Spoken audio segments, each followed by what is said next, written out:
the story of the rise of Samsung is fascinating. One of the things they've done, though, is release a ton of phones. So this is just another phone release. They do, a major phone release probably every 6 months.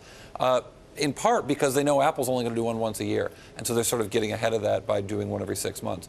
But the rise of Samsung in terms of market share has been a really impressive thing, and these phones sort of symbolize that. And it's also interesting to look at how that's happened over time, over the last few years, that they have done so well using the Android operating system, but showing really strong growth. Why has the S line, why has this line been done so well with consumers? Well, what's interesting is that this Galaxy line, it really is the brand now, and the way that they have come to represent the best of what Android software can be, but the brand isn't Android.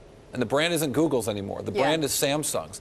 And so while Android has gained in smartphone market share as well, it's really with Samsung's products. And one wonders how, one of the things I'm going to be looking for tonight is how much Google will be in this phone. Google spent hundreds of millions of dollars developing these phones, this software for Samsung to make all these profits with the hopes of the search over to Google. Google has Motorola, and you wonder what, Well, clearly, their show me the money on Motorola. Their strategy is not to make Motorola phones. That's sort of not the strategy that they've articulated about Android. The strategy is to make Android software and let lots of phone makers make it, and then let that drive search and drive usage of Google products. The question is, will Samsung customize the software so much that it's not driving search to Google, that it's not using Google Maps, and that the advantage isn't to Google, the advantage is to Samsung? Well, picking up on brand, one of the things that's getting a lot of attention is the advertising blitz and all the money that Samsung is putting into this launch, a $400 million budget. And, on that note, they're saying, look, Samsung is basically taking a page of what Apple used to do. So remember how Apple used to mock the Windows in like all other commercials of the Mac guy versus the Windows guy? Samsung kind of doing the same thing with their ad, making fun of all those people who wait in line outside for those Apple product launches. So very aggressively targeting that tech elite. That's what a lot of ad insiders are telling me is very interesting about this launch.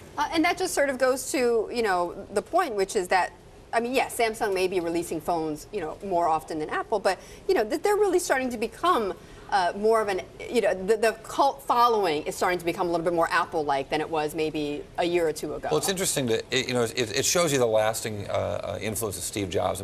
Before Steve Jobs, CEOs didn't go on a stage and announce a product.